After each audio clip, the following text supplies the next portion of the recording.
এখানে এত ঠান্ডা পড়েছে, ঠান্ডার মধ্যে টুর্নামেন্ট খেলা হচ্ছে। চলো তোমাদের সঙ্গে একটু শেয়ার করি, দেখাবো।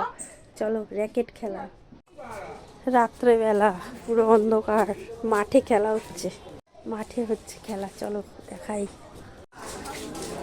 এই দেখো, চলো, এত লোক।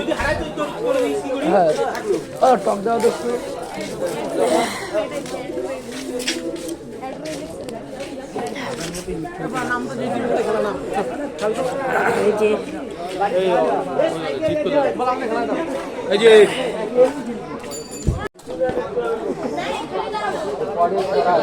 একটু পরেই খেলা চালু হবে। এখন ডিসিশন করা হচ্ছে,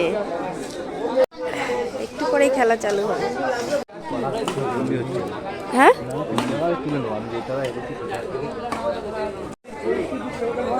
এই জিতু, তুই কখন নামবি?